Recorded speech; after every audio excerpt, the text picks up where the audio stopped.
Hello students, आज की class में आपका स्वागत है। मनुज को खोज निकालो। यह पाठ सुमित्रा नंदन पंत जी के द्वारा लिखित कविता है। मनुज को खोज निकालो। आज मनुज को खोज निकालो। जाति वर्ण संस्कृति समाज से मूल व्यक्ति को फिर से चालो। देश राष्ट्र के विविध भेद हर धर्म नीतियों में समत्व भर। रूढ़ी नीतिगत विश्वासों की अंध यवनिका आज उठा लो। आज मनुज को खोज निकालो। भाषा भूषा में के जो भीतर श्रेणी वर्ग से मानव ऊपर अखिल अवनी में रिक्त मनुज को केवल मनुज जान अपना लो। आज मनुज को खोज निकालो।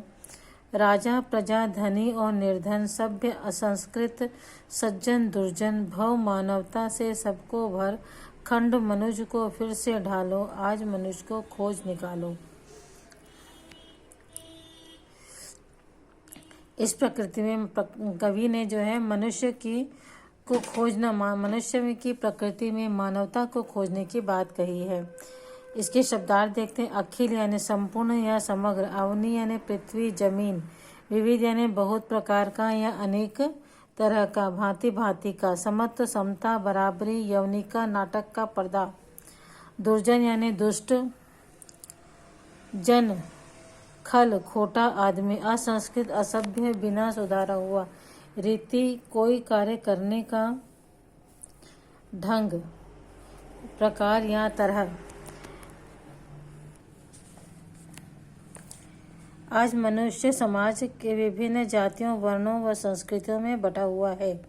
विभिन्न राष्ट्रों के बीच विचारधाराओं का मतभेद है। धर्म रीति रिवाज भाषा और वेशभूषा अलग अलग है। इस प्रकार मनुष्य ने अनेक दीवारें खड़ी करके मनुष्य को बहुत सारे वर्गों में बांट दिया है। ऐसे में उस सच्चे मनुष्य को खोज निकालना है जो टुकड़ों में बटे मनुष्यों को फिर से एक कर सके। वे ऐसे मनुष्य हों जो धर्म जाति देश भाषा आदि के भेद से ऊपर उठा हो। मनुष्य वर्ण यानी जाति, मूल व्यक्ति सच्चा मनुष्य, चालो यानी छान कर निकालना, गतिमान करो, समत्व यानी समानता, रूढ़ी यानी प्रचलित नियम परंपरा आदि, यवनिका यानी पर्दा, भूषा यानी वस्त्र, वेश यानी भूषा, अखिल यानी पूरी, अवनी यानी पृथ्वी, रिक्त यानी खाली, असंस्कृत या असभ्य, दुर्जन यानी बुरा व्यक्ति, भव यानी संसार, खंड यानी टुकड़ा, विभाजित यानी बांटना, ढालो यानी एक रूप करो। अब इस पाठ के पद्यांश के व्याख्या देखते हैं। पहला व्याख्या होगी, आज मनुष्य को खोज निकालो। जाति वर्ण संस्कृति समाज से मूल व्यक्ति को फिर से चालो। इसमें संदर्भ है प्रस्तुत पद्यांश हमारी पाठ्य पुस्तक छत्तीसगढ़ भारती के मनुज को खोज निकालो पाठ से लिया गया है। इसके कवि सुमित्रा नंदन पंत हैं। प्रसंग, प्रस्तुत पद्यांश में कवि ने सच्चे मनुष्य को खोज निकालने की बात कही है। व्याख्या, कवि कहते हैं कि हे मनुष्य, अब तुम विभिन्न जातियों वर्णों और संस्कृतियों में बटे मनुष्य समाज में से सच्चे मनुष्य को पहचान कर उसे खोज निकालो, अर्थात ऐसे मनुष्यों को पहचान करो जो जाति वर्ण के भेद से ऊपर उठे हों। दूसरा, देश राष्ट्र के विविध भेद हर धर्म नीतियों में समत्व भर, रूढ़ी रीतिगत विश्वासों की अंध यवनिका आज उठा लो। आज मनुष्य को खोज निकालो। संदर्भ पूर्ववत है। प्रस्तुत पद्यांश हमारी पाठ्य पुस्तक छत्तीसगढ़ भारती के मनुष्य को खोज निकालो पाठ से ली गई है। इसके कवि हैं सुमित्रा नंदन पंत। प्रसंग के प्रस्तुत पद्यांश में कवि ने विभिन्न देशों धर्मों आदि के बीच की दीवार को तोड़ने की बात कही है। व्याख्या, कवि कहते हैं, हे मनुष्य, तुम विभिन्न राष्ट्रों के बीच के वैचारिक मतभेदों को दूर करो और विभिन्न धर्मों के अनुपालन में दृष्टिगत विरोधाभासों को दूर कर उनमें समानता का भाव भर दो। समाज में व्याप्त रूढ़िवादिता एवं प्रचलित मान्यताओं को बदल डालो, उसकी अंधी दीवार को तोड़ डालो। अब वह समय आ गया है कि तुम मनुष्यों के बीच से सच्चे मनुष्य को ढूंढ कर निकालो।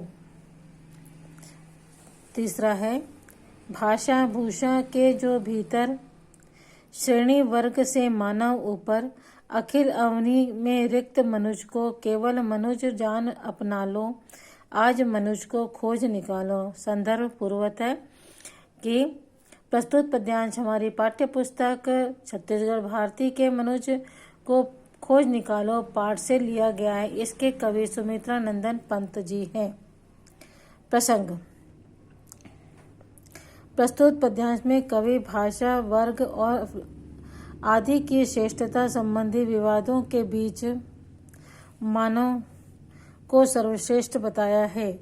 कवि कहते हैं, हे मानव, दुनिया में अलग अलग भाषाएं बोली जाती हैं, लोगों के पहनावे अलग अलग हैं, समाज अनेक जातियों वर्गों में बटा हुआ है, किंतु मनुष्य इन सब से ऊपर है अर्थात श्रेष्ठ है। पूरी दुनिया में भाषा जाति अथवा वर्ग के संकुचित विचारों से खाली हो चुके मनुष्य को केवल मनुष्य जानकर स्वीकार कर लो अर्थात उससे नफरत न करो। अब समय आ गया है कि मनुष्यों के बीच से सच्चे मनुष्य को ढूंढ निकालो। चौथा, राजा प्रजा धनी और निर्धन सभ्य असंस्कृत सज्जन दुर्जन भव मानवता से सबको भर खंड मनुष्य को फिर से ढालो। आज मनुष्य को खोज निकालो। संदर्भ पूर्वत है। प्रस्तुत पद्यांश हमारी पाठ्य पुस्तक छत्तीसगढ़ भारती के मनुष्य को खोज निकालो पाठ से ली गई हैं। इसके कवि सुमित्रा नंदन पंत हैं। प्रसंग। प्रस्तुत पद्यांश में कवि ने विभिन्न वर्गों में बटे हुए मनुष्य में मानवता की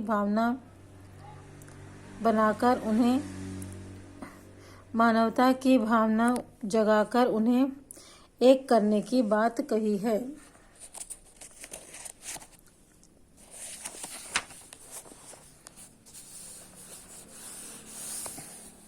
व्याख्या। कवि कहते हैं, मनुष्य चाहे किसी भी देश एवं काल में पैदा हुआ हो, वह राजा प्रजा धनवान अथवा निर्बल हो, सभ्य हो असभ्य हो, सज्जन हो दुर्जन हो, इन वर्गों में बटे हुए मनुष्य को में मानवता की भावना जगाकर उन्हें फिर से एक कर दो अर्थात कोई किसी से भेदभाव न करे। मनुष्य होने के नाते सब आपस में हिल मिलकर रहें। अब वह समय आ गया है कि सच्चे मनुष्य को पहचान कर उसे खोज निकालें। बच्चों, इस वीडियो में इतना ही। अगले वीडियो में हम इस पाठ के प्रश्न उत्तर देखेंगे। Okay, bye.